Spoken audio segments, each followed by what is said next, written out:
Hello, and welcome to The Excerpt. I'm Dana Taylor.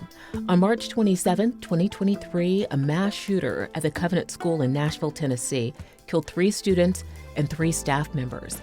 In the aftermath of yet another U.S. school shooting, Tennessee legislators passed a bill permitting teachers and other school faculty to arm themselves. They're not alone. According to the Giffords Law Center, roughly half of all states allow school employees who have concealed carry permits to carry firearms on school grounds. Opposition to the Tennessee bill has been fierce. Still, the question remains, how do we keep our schools safe from gun violence? Here to discuss Tennessee's controversial new bill, we're joined by Rachel Wegner, children's education reporter for the Tennessean, a Gannett Network property. Thanks for being on The Excerpt, Rachel. Thanks for having me. What was the impetus for the passage of this bill? So Republican lawmakers actually brought this bill forward before the school shooting, a couple of months before. Their main arguments then and now, it's centered around the ongoing law enforcement shortage nationwide, which consequently trickled down to a shortage of school resource officers in the state. So they said that that would possibly help alleviate some of that shortage.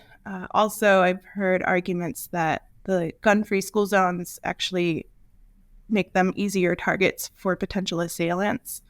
So those same lawmakers have also argued that that might alleviate that risk as well. What does the bill require for school faculty members who wish to carry a gun? And if a teacher chooses to arm themselves, who must sign off on it first? So the bill maps out several requirements for teachers or staff who wish to carry a concealed weapon. They have to go through an extensive background check that includes fingerprinting. They also have to go through an initial 40 hours of training and then also annually go through that. There's also a psychiatric evaluation involved, along with just the obtaining of a permit to carry a gun in Tennessee.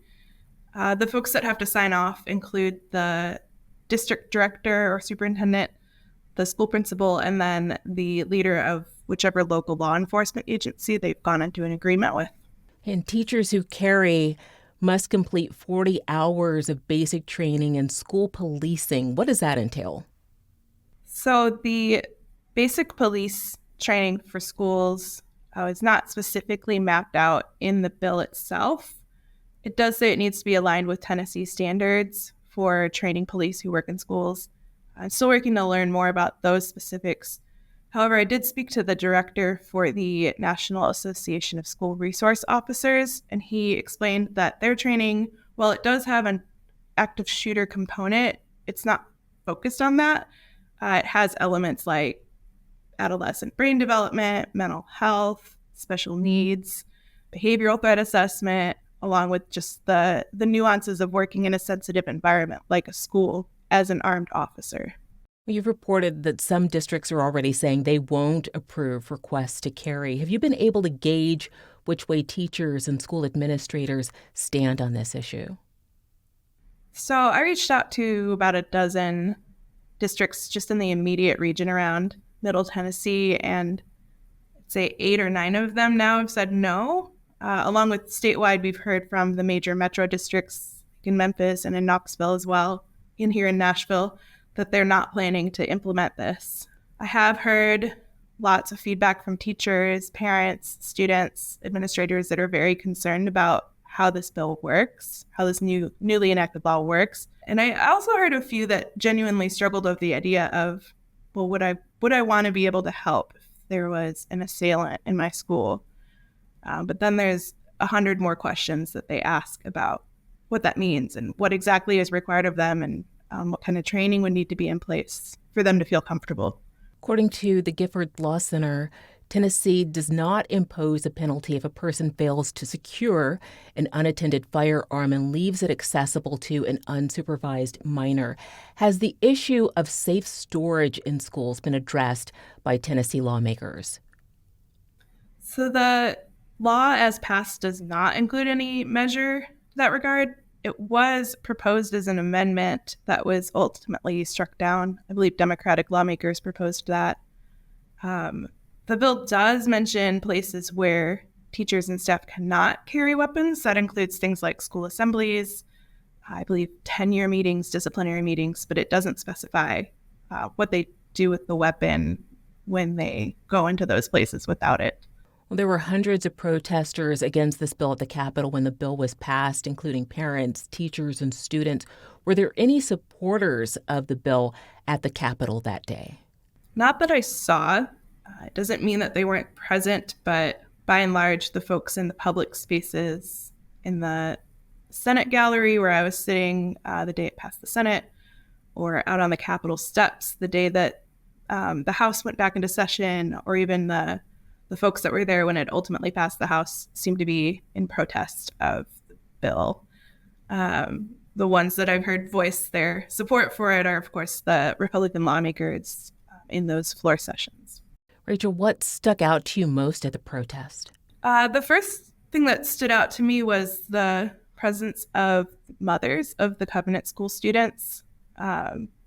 They've been showing up for any and every piece of gun legislation that's been before the Tennessee State House. So the day I was there in the Senate gallery, I was watching them sitting in a row, sort of removed from the rest of the group, and holding up signs protesting this piece of legislation. A few of them had shaky hands while they were holding their signs. And then at some point, the Speaker of the Senate asked for the gallery to be cleared of those that were causing disruptions. And the Covenant School moms were in tears, watching the gallery get cleared out. I spoke to one of them saying, it feels like our voice is being taken away, and this makes me want to move. So it was difficult to watch. And I spoke to them some after those hearings and heard similar feedback from each of them. And how have the Covenant moms, and that is a group of women whose children died or survived that school shooting, how have they continued to rally against the implementation of this bill? So they have started a letter to oppose the bill and now the law. And last I checked, it had gained almost 6,000 signatures from across the state. And that's people from all walks of life, parents, teachers, administrators, health professionals. And they all have voiced their opposition to this. I know that the Covenant School parents have also been instrumental in starting Voices for a Safer Tennessee, which is a nonpartisan organization that lobbies for gun control measures, and that also has been out demonstrating, showing up in hearings, and sitting down with lawmakers individually to push for the changes they want to see. A lot of people in the community are deeply disturbed by the passage of this bill. What are some of the concerns they've shared with you? So I've heard several people ask maybe 3 or 4 core questions. They say, what happens if there's an active shooter in our school and we have armed teachers? Do they run out and confront the shooter? Do they stay with their children? What happens if they get hurt? Do the kids just get left terrified by themselves? It's a grim question. There's also been questions that I've heard from experts saying, what if law enforcement comes in and they see someone with a gun and they're not sure, is this a teacher that's authorized to carry, or is this a threat? And there's also the circumstance where what if a teacher has to confront one of their own students and take their life? And these are questions that may or may not be addressed in the understanding between the law enforcement and district if they choose to adopt this option. But those are the questions I've heard the most. The if-then scenarios seem to be what's most on people's minds. And then finally, Rachel, is there anything that surprised you in your reporting here? So something that stood out to me when I spoke to that director of the National Association of SROs was he hasn't worked with a school district that's actually implemented this policy. Same answer from a national consultant for school safety, along with a Columbia professor who is leading an NIH-funded study of hundreds of schools about if they have things like this in place. And he said out of, I think, the 700 districts they're talking to, none of them have implemented it. And if they're thinking about it, they're deeply hesitant. So those numbers and that unanimous response from 3 different sources with expertise in different parts of this surprised me. Thanks for joining us, Rachel. Of course. Thank you. Thanks for watching. I'm Dana Taylor. I'll see you next time.